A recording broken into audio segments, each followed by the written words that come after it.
Hey everybody, welcome to Game Off number 18. 18 means we're old enough to date now. Oh yeah. This week we got the Stadia launch coverage. The launch lineup was announced along with some new key features.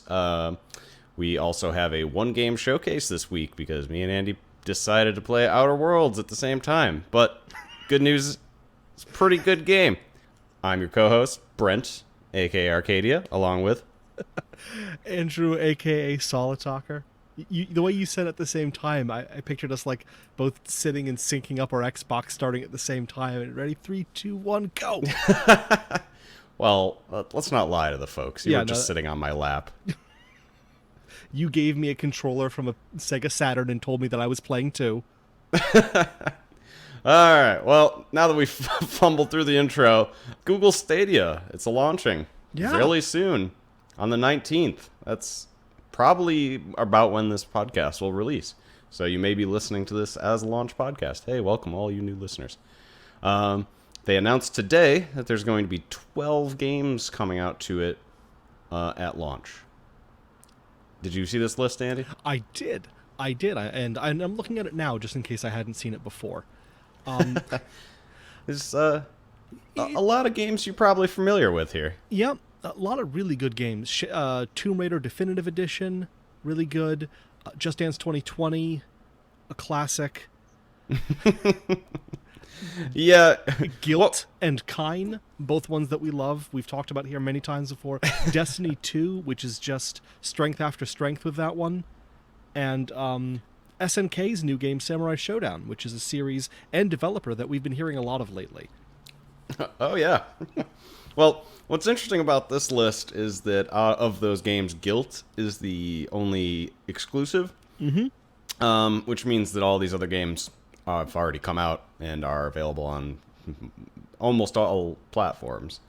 Guilt is an indie title by Tequila Works, who did Deadlight, Sexy Brutality, Rhyme. Yeah, so like well-regarded games, but not the killer app that people usually expect from a huge platform release. No, and I think the last thing that they did was that very well-received, definitely necessary Groundhog Day game that came out last month or the month before. Huh? Groundhog Day after the movie? Groundhog Day, like father, like son. Did you not hear about this? No, of course I didn't. Should I have? It's a Groundhog Day VR game. Oh. Well, you know I love VR games. Mm-hmm. And I know how much you love when people take intellectual property that's ripe for more exploration and definitely needed additional content developed for it, and then just kind of tack their stuff onto it. Yeah. Mm-hmm. Well, so Andy recommends that game. But back to Stadia. There will be another, so on top of the 12 that are coming out, there's going to be like 13 or 14 more by the end of the year. Oh yeah. But there's nothing. Any version of the Ubisoft looter shooter that you want, whether you want it done in cars or in a jungle with guns or in a different jungle with guns or in Washington DC with guns or in the past with swords, all of the skins of the Ubisoft looter shooter are available by end of year. Yeah, it's truly a mystery how one can get any Ubisoft games, but thank God Stadia is out now. So there's nothing here to excite new user or current gamers to the platform. I don't like that you're making it sound like what I'm saying is not excitement and just sheer unbridled enthusiasm for this. I'm sorry. Would you like to regale us with how much you love The Division 2 again? Yeah, you're right. I'm sorry. Sorry to keep interrupting. Keep going. Well, so I guess.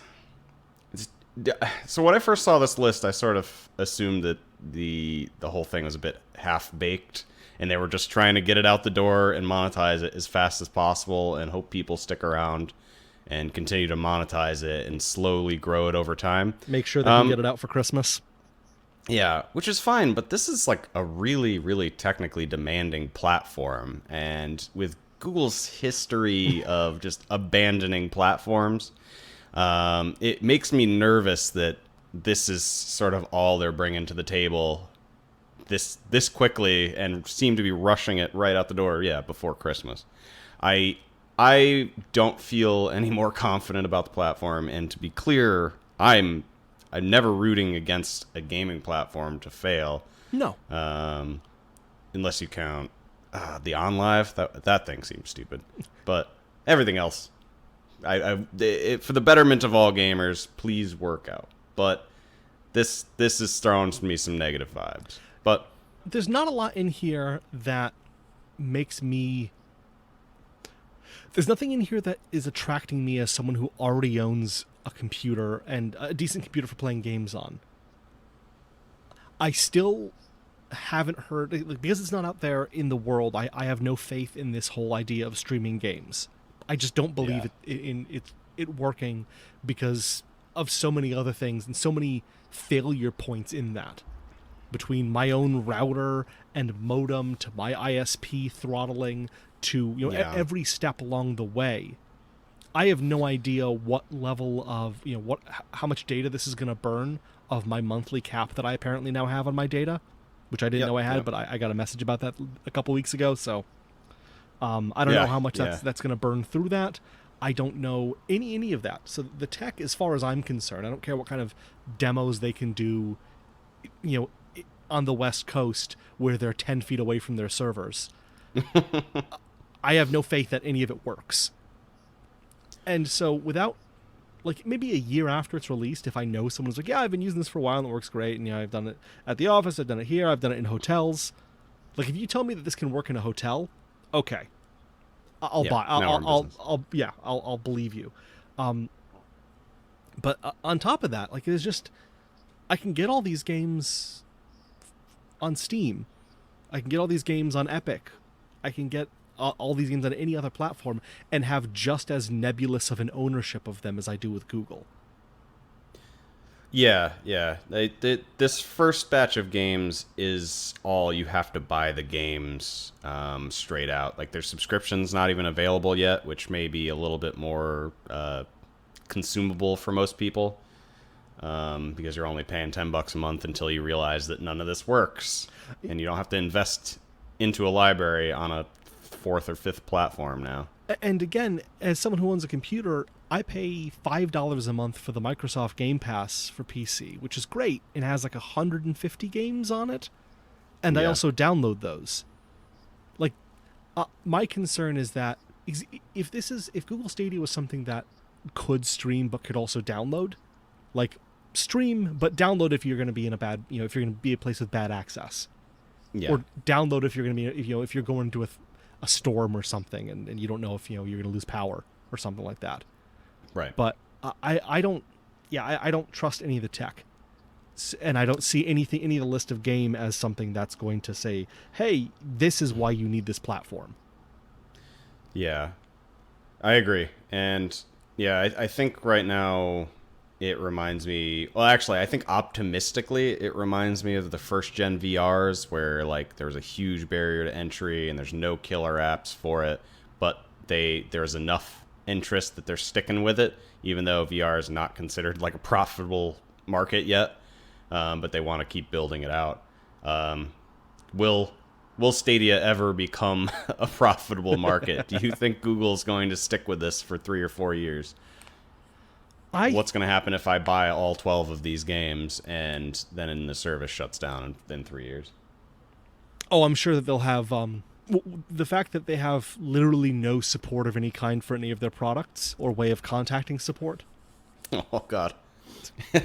Google hit piece. Surprise. I had I bought a Pixel earlier in the year and had issues with it, and the frustration of Verizon telling me to contact Google and Google not existing as a thing that will support me was just oh, okay, so I guess I have an unsupported device that I bought literally yesterday and can't get technical support on. That's my concern. With, people give Valve shit for being unresponsive to the community and not responding to people's support issues. This is just 1,000 times more than that. It's like they went and looked at all of the things that other platforms got criticized for, Let's look at the Xbox One and how it got criticized for not really having game ownership and always online. And then let's look at PlayStation and see how they got criticized for having really choppy streaming. And let's see how Nintendo and its weird talking about a pass that they haven't even, an online pass that they haven't even fleshed out yet or explained what it is yet. And just going through all of the different platform holders, let's take all of the things that people criticize them for and put them in a box. There was one thing, and I think you indicated that you weren't aware of this feature, that is really neat to me. Yeah. There's this idea that if you're watching a stream of someone playing a game, you're watching someone play, I don't know, Doom Eternal, and you're watching them, and you're like halfway through the game, and there's a boss that you can't beat. If you're watching a stream and you watch that guy beat that boss, you can pick up where the streamer is playing and basically get their save data from where they are at that moment and start playing the game. So that sounds really interesting if you're not like fully imprinting the save data and you just have like someone else's save, because then like merits in gaming sort of go away entirely. But if it's something like, oh, you want to do like a snippet, like, here, I want to download this boss fight right now in this current save state, like, I think that would be very cool. Yeah, I think it literally is just you are getting their save game, as if you had. I don't know the exact details of it because there's only so much information out there on it. But the ability to just start playing where they are. Yeah, and it's. I think I gotta sit with that one for a bit because you just told me about that very briefly before we started the stream, so I don't know how I feel about it. Like, as a whole, I get the freedom is always good for the consumer to be able to do whatever you want whenever you want, but there's something special about, like I think I just am seeing like people downloading saves like right before the last boss and then going and being like, oh yeah, I beat this game, which I guess isn't a big deal, but I don't know. No, I'm gonna have to sit with it for a bit. Yeah, I didn't mean to ambush you with that one. No, I'm not. I'm just like, it's just such a curious thing because we've never had to deal with anything like that ever before in gaming. Well, other than people sharing save games online. Yeah, literally. Yeah, I guess that does happen on PC. But like that, there's like so many barriers to doing that. Like, you have to know what you're doing to be able to do that. And I don't think most people have ever partaken in that. Sure. But if that's just a feature, like if you're playing through Chrome, which is one of the ways you can use Stadia, and that's just a button on the screen. Like the barrier to entry to do that is nothing. Right. So yeah, that's the thing that you can do. You can ruminate on that and come back to us next week with a 5-paragraph essay on what you think.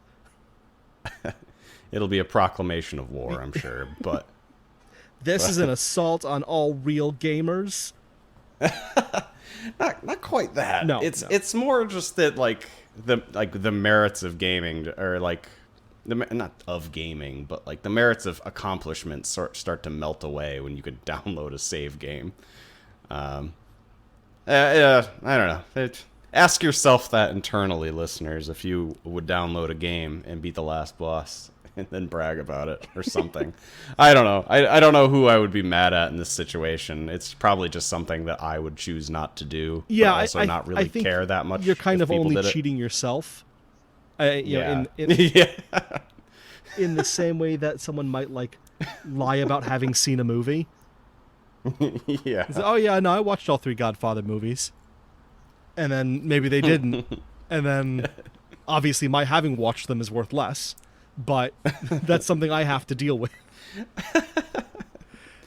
No, yeah, that's a fair retort for sure. Yeah, I guess I've just always put in a lot of value in like just meaty challenges, which I talk about all the time. Yeah. So to me, like I wouldn't do it, but I guess I really just shouldn't shit on other people for doing it. There is definitely a point to be made, and I think this goes into actually another conversation that I think we've had before about achievements in games.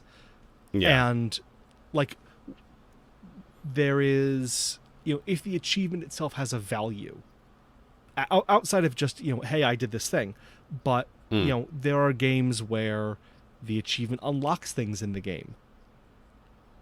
or Right. there are people who, like on PlayStation especially, there are achievement games that just give you platinum trophies. Yep. And people pay money for that. Yeah. So clearly those platinum trophies have a value to those people. They believe that having that, they've associated some kind of value that they're willing to pay $2 for a game that's going to give them 20 platinum trophies. Right. So like there's a value there, even if it's not a tangible one.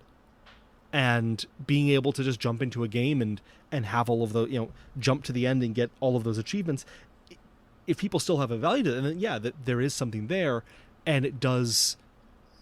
It may have to change the way developers look at the way they're doing their achievements. Yeah. If you can just jump at them. There's systems in place where like they can be sort of additive or cumulative in nature, but for the most part they just use internal systems and like flags and stuff. So yeah, I mean that system's going to have to evolve, especially if that becomes a popular feature that needs to come out with next generation of consoles or Steam. I remember in Payday 2, they sold a lot of DLC that had new weapons in it and new attachments for those weapons, but a lot of the weapons and attachments were gated behind achievements. And a lot of those achievements required you to have a team of 4 people completing things on various difficulties. Okay. And in my mind, Payday 2 is not an exclusively online game. It is a game that supports single play. And so having content in a paid DLC that was gated behind exclusively multiplayer online achievements, I thought was really shitty. Especially as it wasn't. That is shitty. Especially as it wasn't clear when I bought the DLC that was the case. Yeah. And so I cheated all of those achievements because I paid for this Wild West pack of guns. I want the guns I paid for, and I don't want to go and spend 3 hours in a lobby with a bunch of randos trying to beat this mission on the highest possible difficulty while everyone's wearing the same hats to get it. So like, I can see it from that perspective as well as people. If the game is designed around achievements gating things off, people seeing like, okay, I'm just going to wait until the streamer gets to the point where they're about to beat this boss, and then I'm going to grab that save because I want to get to the end game content or whatever it is. So if this becomes a main thing, if this becomes a thing that other platform holders like Microsoft and Sony mimic as a feature, that's probably going to affect the way that a lot of developers do achievements in their games. For better or for worse. Yeah. Well, either way, evolution's on the horizon. Yeah, I hope so. Yeah. I like the idea of Stadia a lot. I like the idea of being able to buy a box and pay a monthly fee and have access to all the new games. Well, like I said, you don't even need a box. It runs in Chrome and on smartphones. Oh, but I'm thinking of it like, everyone I knew growing up, whose parents didn't know anything about games or computers. They just knew that their kids wanted the new Nintendo box this year. Right. It's the same way like Microsoft has that thing where you can basically, you buy it, you pay monthly for the Xbox, and you also get as part of it Xbox Live and Game Pass. Yeah, so all access is like monthly for the box, which is like the full edition of the Xbox, and then the Game Pass Ultimate. And then there's an upgrade route for the next gen consoles, which is interesting, but they haven't detailed at all. I think that's a great, again, for a parent who doesn't care about games and doesn't want their kid having to deal with their kid asking them for money every time the new game comes out.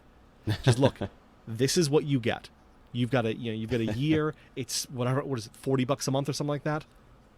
Whatever the amount is. Here's the amount that you get. This is your entertainment budget for the month, and you have an Xbox. You have the controllers, and you have whatever games come on that service. Don't come to me asking for new games. You get whatever's on there. But then it's still getting new games and like that. That's a really cool idea. And Google Stadia has parts of that and parts of other interesting ideas to kind of make gaming more open for people who don't read gaming publications. Because stuff like, I think, like the Game Pass helps encourage people who don't read gaming publications to play indie games and more interesting games, and kind of step away from the AAA market into something a little bit more esoteric and a little that they would never have seen if they were just walking into a GameStop and buying buying their next game. Yeah, because most of those games don't even have physical releases. Yeah, even on Xbox, even less so. They still have some stupid clause where they can't publish physical games unless they are going to print like 10,000 or so like physical copies. I think that's why a lot of them end up becoming like, when they do that, they are sold as like collector's editions. Yeah. Rather than just regular print editions. Yep. Yeah. So like limited run doesn't make any for Xbox. Yeah. For example. Yeah. But so yeah, this I think is a really interesting idea. There's a lot of cool stuff that could be pulled from it, but I especially don't trust Google to do it right. And like, I don't get like talking about, oh, we're gonna get 120 frames per second and 8K resolution. What 8 people are you advertising to there? Are you talking to like my boss who's got a movie theater in his house? Like, is that, who are you selling this 8K resolution thing to that's super excited about this? That's the thing too, that they're being sort of I shouldn't say dodgy. It's just like not very clear that you have to pay the subscription fee to get the 4K resolution version of Stadia, and the subscription doesn't come with all of those games I mentioned for free. It only comes with Destiny 2, which is a free game. So I think the fact that they're not like laying out their entire like plan for the year, like a year out of support, makes this whole thing also feel extra dodgy. But I don't want to keep beating a dead horse. No, and I mean, obviously we're both hyper skeptical about this. And Nintendo, was announcing the pricing of their online service before they'd even described what was in it. I still don't think they've really described what's in it yet. Exactly. Like, oh, okay. Like, who's rushing out the doors to be like, oh, let me pre-order this subscription? Unfortunately, some people. Yeah. Well, yes. Take a hard look in the mirror. So, still on the wait and see page for Google Stadia for me. Yep. Yeah. Not optimistic yet, but hopeful. Yeah. All right. Well, that's it for news. Yeah. Andy, yeah. Do you give a fuck about Thanksgiving, or can we just start talking about Christmas? Thanksgiving was a big one in my family. I like more than Thanksgiving is like the concept of Friendsgiving. I think that's a more useful metric and a more useful thing. Because I feel like Thanksgiving, for a lot of people I know who aren't super pally with their family and with their immediate relatives, is a really stressful, frustrating time for them. And it's just like a weekend or a vacation or a trip of a lot of obligation and frustration and arguing and needling of people. Whereas Friendsgiving is a really cool celebration of people who all like each other, choosing to get together willingly and share food and time and things like that. So I think I like Thanksgiving as the thing that launched Friendsgiving. I think it was a good 1.0. I think the sequel, Friendsgiving, is a lot better.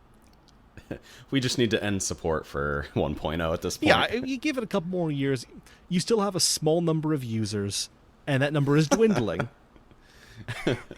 So as that decreases and they stop paying their monthlies, we can just kind of kick support to the road. Yeah, I think I agree. Like, the best part of Thanksgiving was always that, like, because up until recently I had lived in or near my hometown growing up, but Thanksgiving, all my friends from out of town would come back in, and it'd be like a great old time. But the day itself of Thanksgiving was just a whatever day. Just eat a lot, fall asleep. I'm definitely not a Thanksgiving hater either, but it's just an excuse to do other better things. Also, Black Friday's pretty dope. Yeah, Black Friday's pretty cool. Although, I mean, I'm not going to pretend that there aren't issues with Black Friday. Oh, yeah, like the modern day slavery portion of it. That's different. I like getting good deals. Let's leave it at that. Yeah, I mean, we're not trying to go into Andy and Brent's neo-communist podcast again. We've stifled it this far. Yeah. Suffice to say that the deals are good, but at what cost? Exactly. Yeah, not touching that one. Yeah. So, how about I'm going to ask you a question there, Brent. Okay. And That's fine. I'm very happy that our producer David picked this one because I've got a lot of experience with it. I don't know if you do. Cinnamon Toast Crunch churros. Oh, is that a thing? So I don't know if our producer David is aware of my recreational cereal habits and how much I enjoy trying just about every new cereal that comes on the market. And Cinnamon Toast Crunch churros are a thing. Let me actually drop them in the Discord so you can take a quick look at them while we're here. Oh god, I am ready to love this so much. I have so much love to give Andy. Mostly for cinnamon related things. Oh yeah, you're gonna like this. There, I just dropped that in there. Oh my god, it's literally. Oh, so is it soft? No, it's a crunchy breakfast cereal. I mean, I definitely want to eat the shit out of They're this. super good. I think the thing I like about churros though is that they're big and soft. Yeah, well, yes. The softness in the So middle. I mean, so for all of our listeners out there, if you haven't had them, and maybe are a grocery store pleb like me, they're literally they're like inch long mini churros that are apparently crunchy. Yeah. But made with the cinnamon toast crunch top seasoning, I assume. Yeah, I think there's a little bit different to it that kind of has a bit more of that churro spice to it. Oh, I think there's a slight different breakdown in what's inside the cereal Does it piece. have like any hints of like the churro frosting that you usually get for dipping with it? It does not. Not that I remember. Okay. But it's So- quite good. It's mostly a different form factor of an existing cereal. Yeah, that's the impression I'm getting. I mean, I guess I'd take an alternate version of Cinnamon Toast Crunch if you're saying the flavor's different. I can absolutely get behind that. Any excuse for more Cinnamon Toast Crunch, honestly. And the size of it is a really good one for dry snacking as well, if you're the kind of person who also enjoys eating dry cereal. Oh, that's the only way, Yeah. dude. I was shoveling so many of those fucking the Korean strawberry Oreo O's in with my fucking meat palm. I am so jealous of you with your Korean strawberry Oreo-Os. Oh god, they're so good. Cereal off. What's up, everybody? Right now I'm going through Are we- strawberry shortcake Captain Crunch. I got a big bag of that. That's quite good. Is that a thing? It's top notch. And then before that we were eating Brownie Crunch, which was really good too. Which is it's almost like super chocolatey Cocoa Puffs with chocolate flavored marshmallows. That sounds so good. Yeah, there's I eat an upsettingly few amount of cereals throughout the year, and I love cereal so much. What am I doing with my Get life? out there and get some new cereal, man. There's so much interesting cereal out there these days. Did you have the golden Oreo-Os? Golden Oreo O's? Yeah. Are they like Golden Grams, but Oreo No, they're O's? like golden 'Cause- Oreos. You remember the golden Oreos that were like yellow? Oh, yeah. Tastes like that. Ah, Top notch. no shit. had- So just like super vanilla-y? Yeah, really vanilla-y, almost like Nilla wafers, which was better than the Nilla wafers cereal, I would have to say. I would. Yeah, Nilla wafers. Who cares? Get out, All get out right, there and well. try some new cereals. Report back. Got a long shopping list. Oh god, I'm hungry. Anyway. Let's talk about the Outer Worlds. Yeah. Yeah, did you play that this week? I did. I played a lot of it. Oh, fuck, me too. Yeah. Man, is it so fucking good? Yeah, it's really good. This is A lot of fun. This is a stupidly good game. And I know that Obsidian has come out several times and say that they don't like that people keep just comparing it to Fallout and comparing it to the Bethesda Fallout games, but it's impossible not to. It'd be foolish. I don't know not to. how you'd have a conversation about it without constantly referencing the Bethesda Fallout games. Yeah. Also, it shocked me how much it reminded me of Mass Effect 2 at the exact same time. Go on.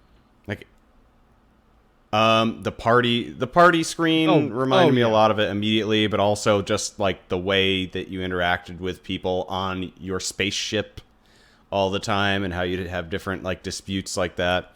But otherwise, yeah, like the character progression and stuff, not reminiscent of Mass Effect, but still strong Mass Effect vibes with Mass Effect like world building, not just because it's in space, but like the going to different planets and stuff. Because it's not a huge open world like Fallout is. It's very much like a broken down solar system. It's like smaller open worlds. Yeah, exactly. Which is exactly what you got from Mass Effect. Like open worlds of extreme varying degrees. You can have planets with like, fucking 20 by 20 like moon bases, and that's all that was on there. And then you'd have one that you'd be on for fucking 4 hours. That very much reminded me of Yes. Before we get too deep in it, a quick, 5-cent description.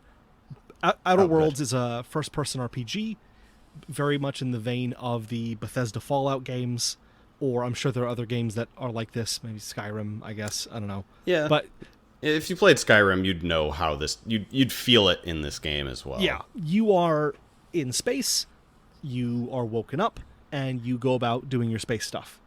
You build a party, you fly around on a ship to different planets, as you described, and you pick up quests of varying size and importance and intensity, and help people out. And there's a lot of... It's very dialogue and story heavy.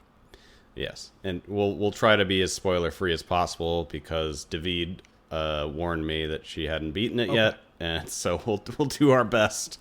I would say let's try to avoid describing anything that doesn't happen on the first planet. That's or fair. the first planet, and then the what is it, groundbreaker afterwards. Yeah, immediately after you get your ship and go into the open world. Okay. Yeah, I think right. I think that's the first like 2 to 4 hours of gameplay, and I think that's safe. That's like it's probably a good fifth of the game. Honestly, it's not a very long game, which. A lot of people were coming at it before it was out and saying, oh, this is bullshit. I expected Fallout-length games. And then they were like, again, this isn't a Fallout game. Please stop it. But at the end of the game, I definitely wish it was longer, but it was only because I loved it so much. It wasn't because I thought that it owed me anymore. It definitely feels like from the way that certain things are set up and presented, they have a long-term plan for more content, and kind of God, I hope so. Larger, just from certain things in the map. If you kind of get what I'm saying. So I think that was a bit of a misnomer because most of the planets are just uninhabited. Because I was wondering like when I could go to them, and then I looked and read it, and it was like it's uninhabited. And then after beating it like obviously there's no mention of those planets, so I don't know if they do have much like post game. Oh well, then I would be disappointed if that's the case because I'm sure that if there's enough money in it, they'll continue making content for it. But yeah, well, I mean that depends where their development is. I don't know if they would have peeled off all of their developers from the game and then been like, and I'm hearing already that it's doing very financially well, but I don't know if they've already peeled off all their developers and are working on something else, or they're waiting in the wings. They said they're not making another Pillars of Eternity game right now. So that means that if they're not working on this, they're not working on Pillars of Eternity. What are they working on? I'm hoping for more content like this. I would love God, I hope so. Some of the, because like in New Vegas you had, what was the old World Blues, which was an incredible expansion. Yeah, they had like 4 or 5 patches. And those were like... Bethesda also had a set business model at that time, though, because Fallout 3 did the same thing, to be fair. Yes, it did. Although I don't think that any of the expansions for 3 or 4 really met the level of newness that the ones for New Vegas had, as far as just the amount of new content in an expansion. Oh, yeah. Yeah. It was more of the same in 3, but yeah, New Vegas, like, Obsidian really went above and beyond with New Vegas, and especially with the dialogue options, which you see a lot of in Outer Worlds. I love they did the dialogue in this game. The writing is fantastic. The voice acting is fantastic. I'm not the kind of person that will read flavor text in a game. or codexes or journal entries and things like that. And I've been reading through everything this game has given me because it's just so well written, and everything that's in there actually characterizes the world around it rather than feeling like you're just reading from their game Bible. Yeah. Like a lot of codex stuff you read and it's just like, this is just fluff. I remember reading some of the stuff in somebody's diary. Yeah. Or some of the stuff in Mass Effect where they're describing lengthy things that happened millions of years ago with the ancient. None of it ever. It doesn't help me understand or contextualize anything. It's just. It's like someone wanted to write a Wheels of Time style novel. It's and just it's fodder for Wikipedia. That's all. Exactly. So when you go into like a Wikipedia spiral, then you're like, oh yeah, I guess that lore was on that planet. I probably read that at some point and completely fucking forgot it because it wasn't relevant at the time of me playing that video game. Whereas everything in this game is just there to give a greater context to what's immediately happening around you. Yeah. With a few exceptions. Sure. There were some terminal notes that I read that I was like, okay. I might skip the next 5 to make up for that time I lost.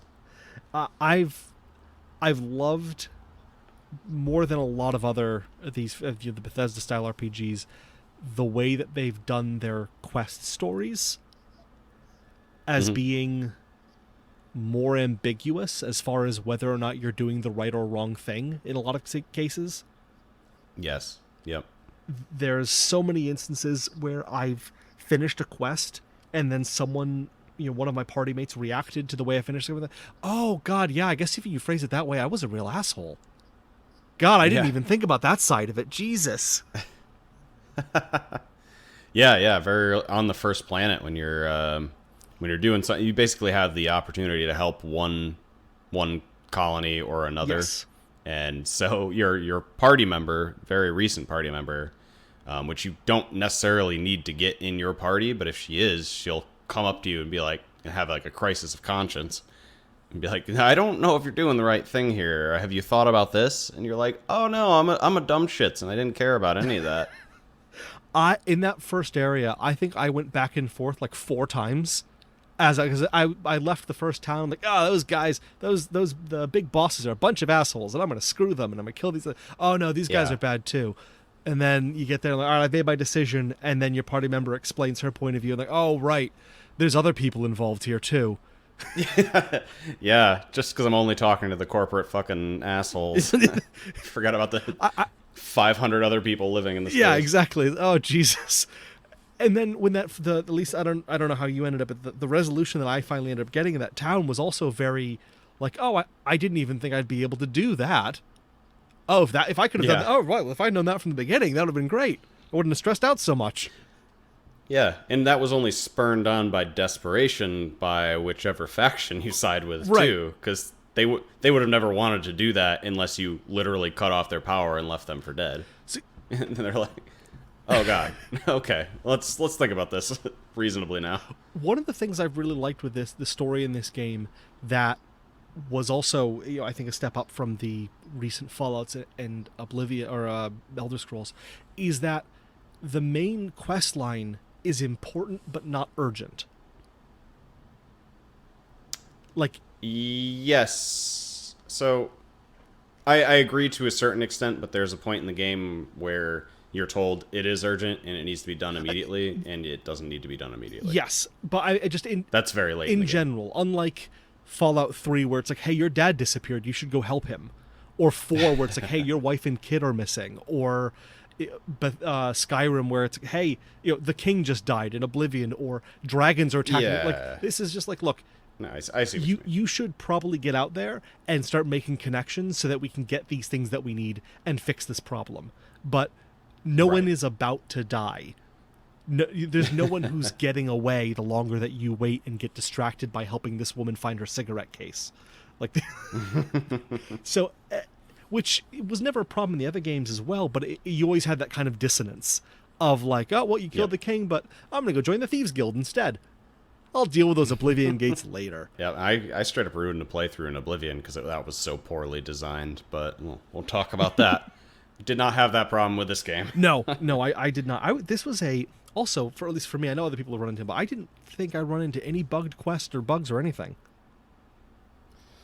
Um, Other than like a couple no. of weird physics glitches of like, a body clips and then explodes across the room. Kind of physics glitches. Yeah, I only got stuck in geometry once, and even then I found my way out after like 5 minutes of effort because I didn't want to reload the save I had. But yeah, no, nothing game breaking at all. So yeah, well tested. Yeah.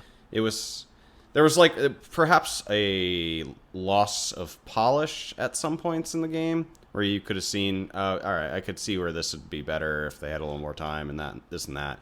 Like it definitely doesn't come across as this like polished gem of a game. But that being said, a lot of times that adds to the charm of it because it really is an indie game. Like Microsoft owns the studio now, but they didn't, and they don't own the publishing rights for this game. So this is an indie game being published by a third-party publisher, and it still plays like an elite AAA game. Oh yeah.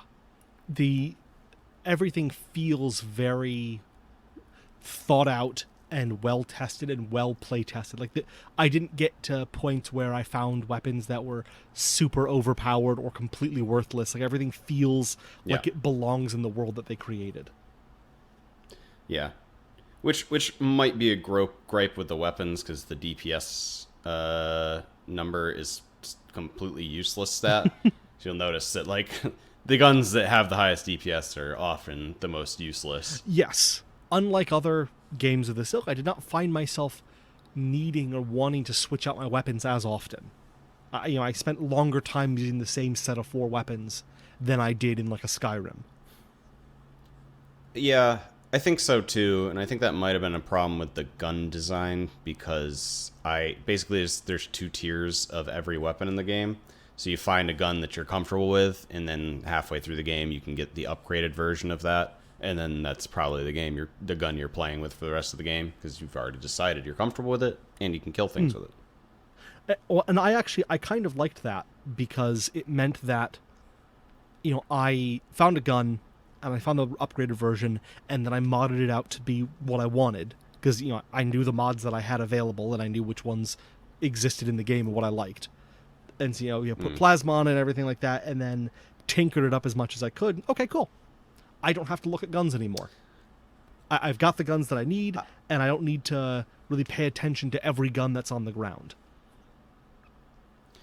Yeah, I think I agree to a certain extent, but also I like one of my favorite things about the Fallout franchise is you can have like 10 guns that you can switch quickly between.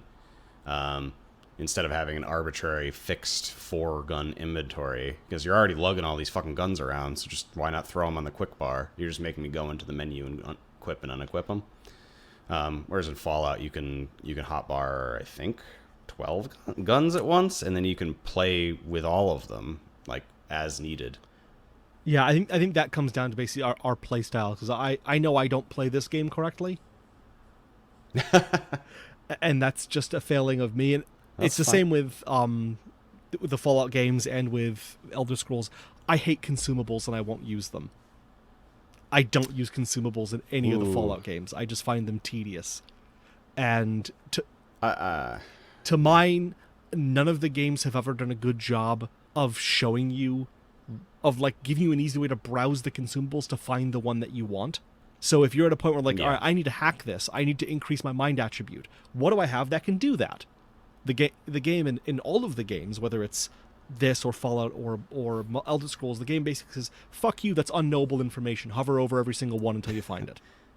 Well, can I sort by that? Yep. No, because there's no consistency with what is or isn't an effect. And rather than put this in a table that you could just sort a column of, the mind attribute column and how it affects it, this is just unknowable. You have to go through every single click. No. And I find that extremely tedious, so I just didn't do it.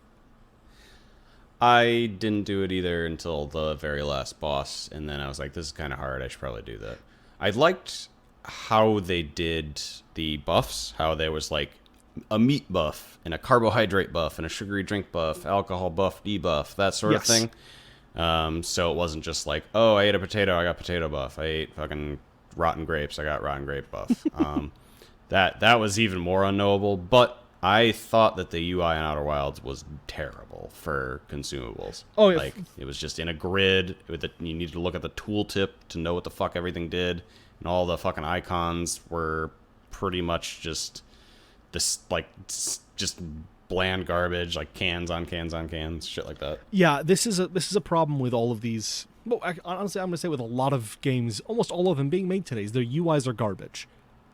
Because they're designed to look designed to look pretty and to show off item and character design. They're not designed to allow me to quickly address information like consumables. I should be able to, without memorizing which do and do not affect my mind attributes, or which affect healing, or which affect regeneration, or which affect your response time or slowdown time. Like, I should be able to just search through this and sort through it somehow.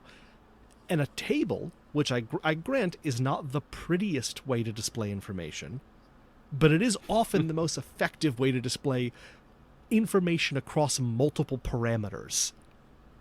And I'm guessing that they're not going to put in a pivot table for me, so just a regular table would be fine. Just something that I can find this information out.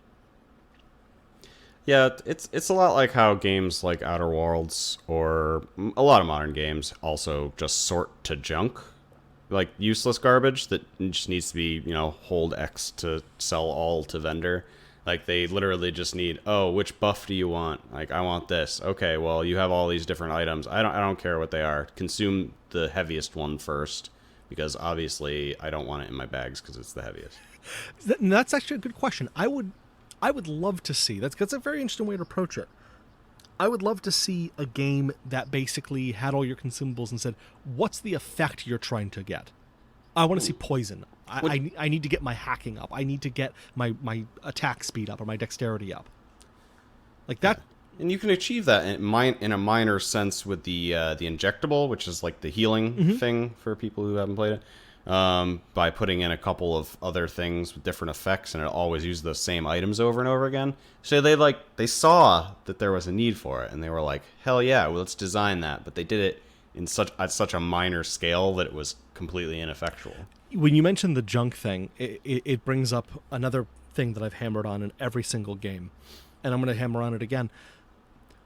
Why would I ever want to approach a vendor and not sell all the junk that I have? Is there a single situation where I'm at a vendor and I want to leave with the junk that I'm carrying? No, not especially when it weighs you down, like in a game like this. Then why do I have to push a button? I mean, if you're not doing anything, I mean, well, I guess you're picking it up. If you're picking it up, then yes, I agree.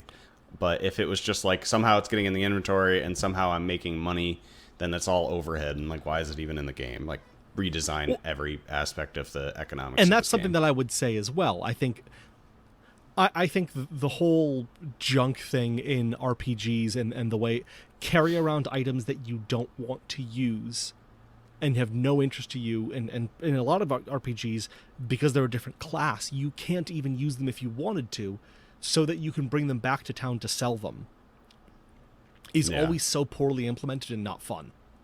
And at least in a game like this, like, they clearly saw that hovering over a guy, interacting with him to bring up a modal menu that pauses the game so you can add things to your inventory was tedious, and just aiming over the guy and bringing up a little pop-up menu to do all that stuff was better. That's a better way to handle it than the older games did, where you had to interact with it. So, like, that was great. That was a huge improvement. And it allows you to, even though that actually made it harder in combat, because you couldn't pause the game to interact with a chest and see, oh, what's in here? Maybe there's something I can use. No, you just grab it all and run. So yeah, that there's, I don't know, that kind of bugged me. Again, a tiny minor thing. Same with the that little pop-up that comes halfway up the screen on the right to tell you, like, you got EXP, you salvaged these 3 months. Oh, it's so slow. And it covers up the UI of the things that you're looking at. Yeah. Which You're not wrong. They could have just put that in the upper right-hand corner. It would never have been a problem. I don't know why they didn't put it up there, but again, such a small complaint. Yeah, I would have liked to have seen a feed too, because there was times where I would wait to see what the next pop-up was, because they didn't just dump everything at once a lot of times. Like they would for quest rewards. And even then, it would be nonsense to be like, oh, you got like 1,200 bits, and then 1,200 bits, and then 1,200 bits, and then something else. Be like, what the fuck? How did this math work out? Yeah, I had a lot of like little niggling things as well. I was surprised by how many minor annoyances there were in the game. And like I said, this just comes down to polish, probably. On console, like the getting directly to the map was a sort of hidden button option where you have to hold down the view button for like a second. Oh, weird. I had to go into this. Like, yeah, it wasn't intuitive at all, and I'm sure a lot of people like. I feel like I'm one of 15 people that go into the controls and read all the controls so they don't miss any functionality. In this game, it paid off tremendously because there was like 4 or 5 buttons that I was like, oh, that's what that does, or that's how I get there. So I thought that was a bit weird. Oh yeah, the UI pop-ups are totally on my list as well. The drawing and unequipping weapons was really annoying because picking up items and reloading and drawing and undrawing your weapon were all the same button on console. Ew. Yeah, so the one button to rule them all is always fucking annoying, and in that case, like, it got real annoying, especially when you're reloading, like, an LMG, and you're just trying to loot, like, one thing, and you're sitting there like, alright, draw out the new mags. Like, I just wanted to pick the thing up and continue on my merry way. No. I did not need to reload my 400 shell canister just to pick this necklace up.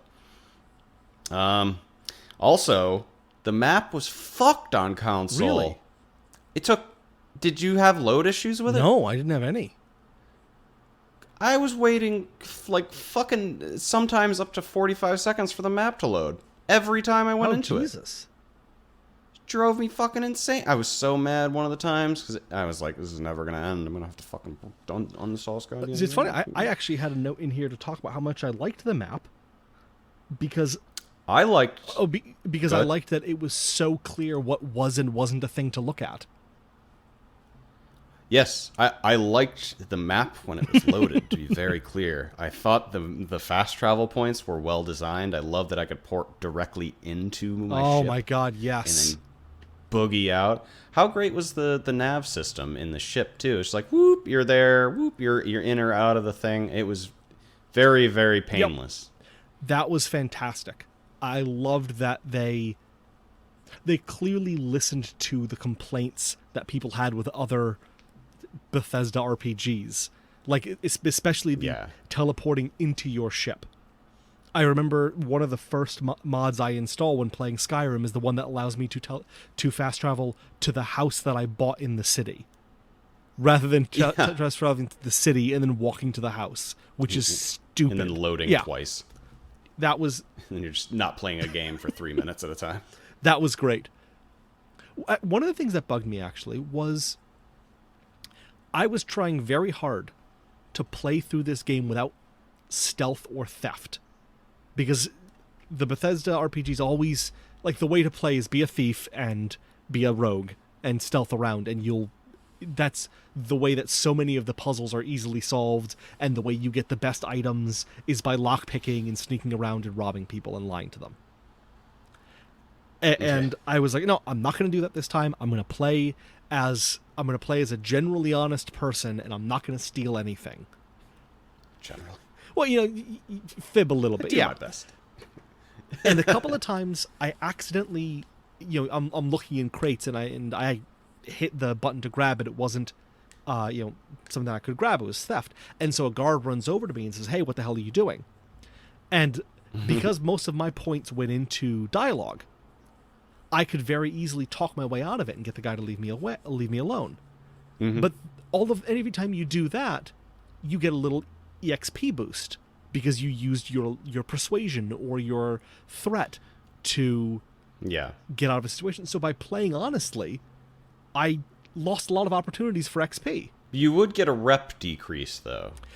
That's an important Yes. distinction, and you can never get that back. So there's a revered, I forget how it works. There's a positive bar and a negative bar basically, and you build both at the same time. So if you have one all the way up, and you also have the negative one all the way up, then they're just indifferent to you basically. So you want one bar to be higher than the other. Right. So yeah, there is that trade-off. Yeah, but yes, it's the XP though. I would argue becomes completely minuscule later on. That it definitely pays off earlier to use all the persuades, but also should be maybe one of the perks of playing like a high intelligence, high charm person, because if you're a big meat sack, then you can run around and crush everybody's skulls in the colony and get XP as well, right? Yes, the problem was by playing as a high intelligence, honest person, those persuades don't come up as often. Because I don't have to talk my way out of as many situations. Well, I think they sort of draw an interesting...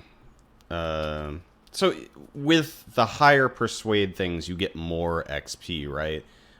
Later on in the game, you see a lot of opportunities for like 90 or 100 plus... persuade options, and those are where like you get big payout. So I think it does pay out. It's a late game strategy. Yeah, but also to your point, like you can still do both. Yeah. It's it's not a huge deal. Depends on what your value. I never felt like I was behind or getting really gimped. It was just something I noticed and thought like, oh, I would have been getting all of these different things if I had been stealing and lying and robbing people more often. Yeah. I mean, to your point, I was only playing devil's advocate. I would go in and sneak and do lock picking on boxes, but I wouldn't steal the things just to get the XP. Yes, I did a lot of that. I did a lot of anytime I could hack something or convince someone of something, I took that opportunity, even if I wasn't actually trying to, get the shitty "I'm a bad person" ending. Yeah. And I think if there were no rewards for it, I may have paid more attention to a lot of things, because anytime like a persuade or a high int option popped up, I was like, that's the one I'm doing, Yep. obviously. I also liked, which I know some games don't do, I think the Bethesda ones do, but some RPGs don't, that it showed me that I could have gotten, like if I had a higher engineering skill, there's an option here I could have done, but I didn't have it. Yeah. I like that. I know that some games, don't want you to seal the stuff that you're missing, but I liked that this game very readily showed me, like, there's stuff here that here's an area that you're just not going to be able to access. And kind of unlike... Yeah. No, I like unlike Fallout 4 especially had that, where it was like, hey, here's a door that's locked, but then here's also... and if you don't have a high enough thing, there's also a computer here that you can use to hack it to open it. And then there's also a thing over here you can interact with and just brute force it open if you want. So, like, whatever build you want can get through here. So it doesn't matter then. It's almost like you didn't need to have a thing stopping me from getting in there in the first place. Yeah, I think that's how I felt. And maybe it's just because I play more thorough. I try and like grab everything, cover as much ground as possible, but I always found like every possible way to get into a place, and then I would be like, oh, I was kind of curious how that would have played out, and so I would do the first thing, get the optional XP for that one, then go back around the back of the building and like do the sneaky version just to experience both at the same time, which maybe a testament to good design, because I wanted to do both of those things, but also I was kind of like, well, I don't feel like I don't know. I guess maybe I'm ultimately praising the game because it was rewarding me covering, like just searching high and low for everything, and then I had infinite options. It definitely rewards searching, and it does a very good job having things that are searchable, but not feeling like I need to look in every single nook and cranny. Like, things are hidden, but they're hidden in reasonable ways. Because other games, some of the collectibles you'll find, like in some of the Wolfenstein games, for example, are so hidden, and you need to spend a lot of time trying to figure out how to get into that area. Whereas this is just like, oh, hey, you looked behind that boiler and there was a box. Yep, you found the key there, or the ID that allows you to hide in plain sight. I didn't really love the bullet time all that much. I think so. That's interesting. I think it was the first thing that might have almost turned me off of the game. When I started playing it, I got the time dilation, which just it is bullet time. It just slows down time, but it doesn't last very long. And I didn't really understand how it worked for a while, because if you just fire your gun like 3 times, which I think is the average length, then it's just over, and you're like, that was it. But the main utility is for you to use it, and then you can just spend time in it plotting out your moves and looking at the different body parts and stuff. And I think that's where the real value was. But ultimately, I kind of agree. I sort of stopped using it like halfway through the game. I basically only used it to get my party, basically to assign actions to my party members. You go over here, use your thing. You go over here, use the thing. Otherwise, like, I just play as a regular speed first-person shooter, and I don't see any. It's not enough of a benefit. Yeah, on hard, I didn't find too much benefit. I didn't play on Supernova because there's so much. I like that it's sort of set up for a second playthrough, because like you can lose party members permanently and shit like that. And I was like, I'm not signing up for that. I'm gonna play on hard. But yeah, on hard, I didn't find too much use for any tactical thinking or time dilation really, up until the last boss, which I won't talk about. But I found a lot of use for it there. One thing that actually really pissed me off was how long it took me to realize that I could change the behavior of my party members. Yeah, that was well hidden. I was using the go here command to stop them from running in with melee. Because I was just like, stop. You could just like, turn melee off. Fucking stop going in there with a hammer. Just stay ranged. I gave you a rifle. Just stay here.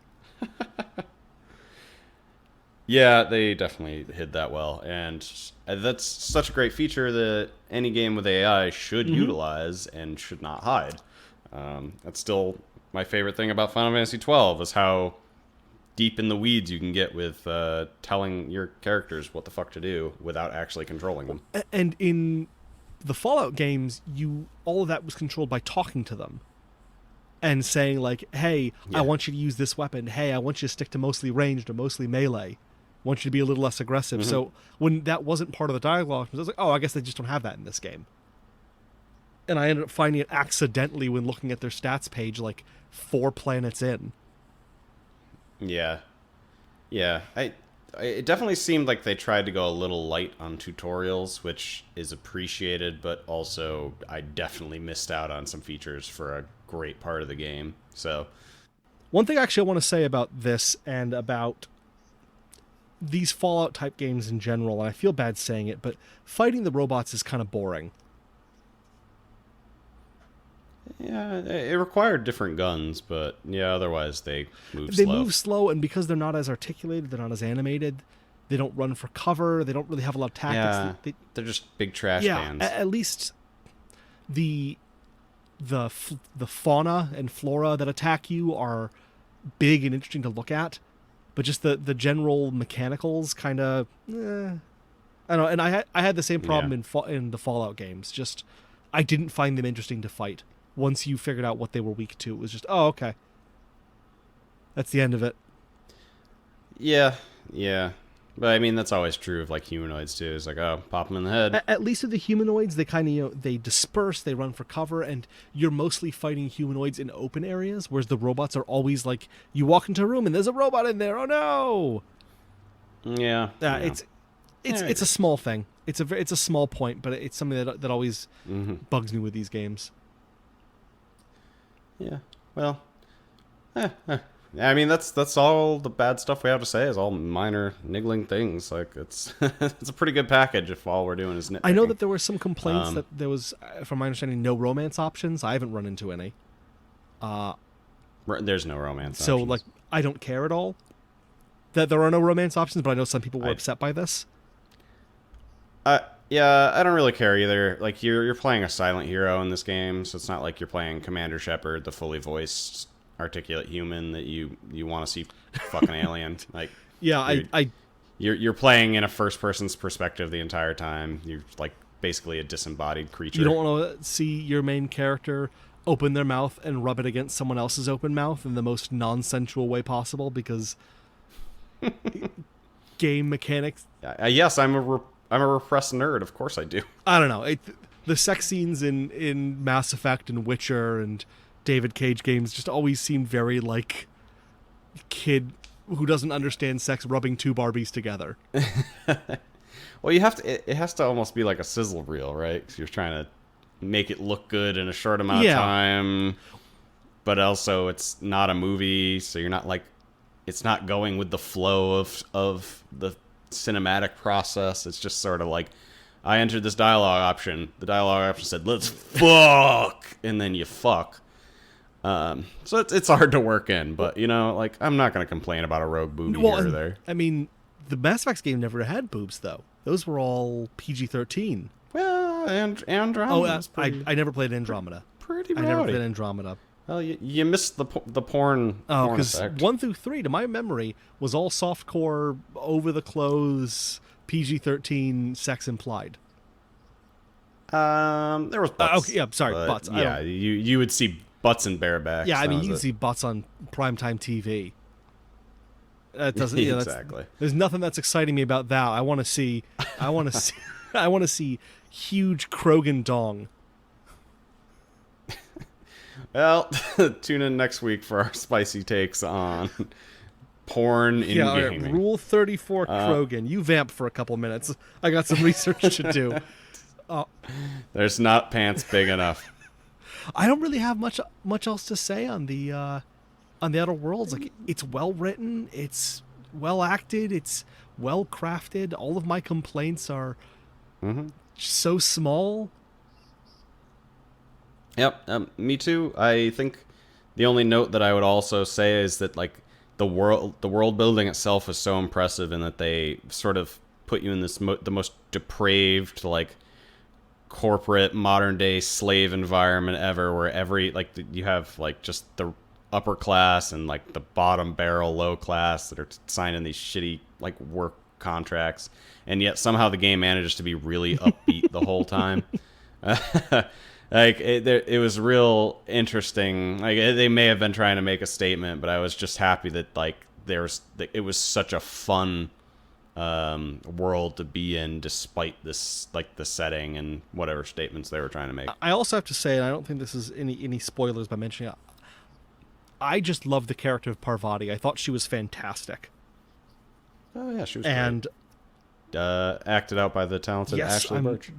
Happy to see her doing more roles like this and less roles like Tiny Tina, just because I feel like this showed a lot more of her range. Yeah. As much as I enjoyed Tiny Tina. Well, after Horizon Zero Dawn, I think the world's her oyster. Yes, very true.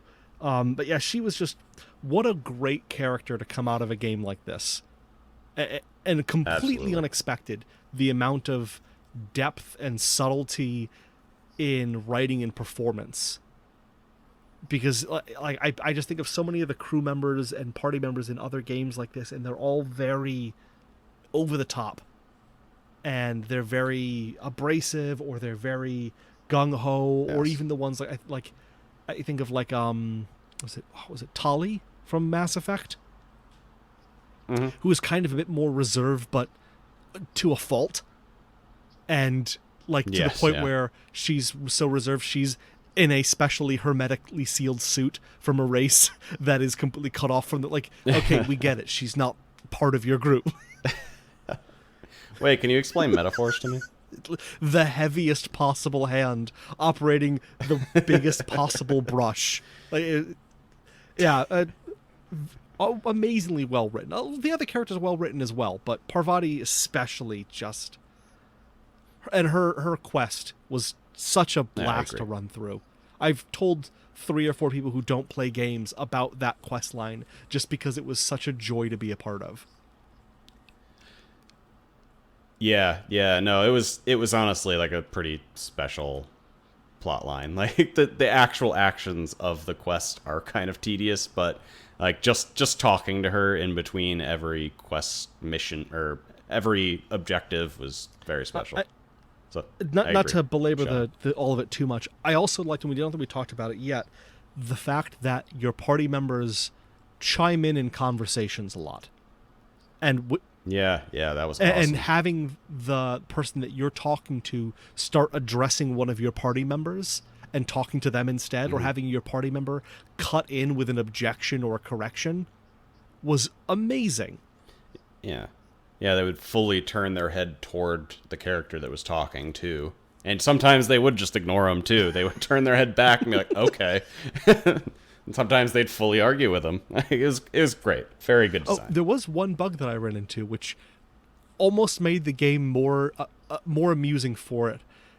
There's some texture pop in. I don't know if you have it on the Xbox version as well. Oh yeah, definitely saw some late padding. Every time you start a conversation with someone, they won't start talking to you or acknowledging you until all the textures have loaded properly. So I've noticed it a few times. Walking up to someone and you address them, and then they just take like 5 seconds to look up at you. it almost like, until I noticed it happening with every conversation. Am I human? It was like, oh god, I'm sorry. You told me to come here. It really made me not feel like the hero of time, because it seemed like people weren't excited to see me all the time. Yeah. That didn't happen a lot to me, but every time it did, I was like, what did I do? Are you mad at me? What can I do to fix this? I would be interested to have Obsidian just make a full-on narrative adventure game. Like, just take these kind of areas and build a narrative game without as much, or even any, action combat. Almost something more akin to like the original Beyond Good and Evil, where it was much more focused on the adventure storytelling. Yeah, I think they do a good job of it with like Pillars of Eternity as well. So I think they like that hearty marriage of like deep gameplay and like really deep storytelling. Yeah, that's true. They don't need to take any advice from me. Clearly, they know what they're doing. They know what they're about, and they're doing it very well. Yeah, I mean, I got a message from the director that said, "Shut the fuck up, Andy." So I'll take that. Stop trying to take guns out of our games. That's literally. Who do you want? Life is Strange Season 3 by Obsidian, you bastard? Kind of.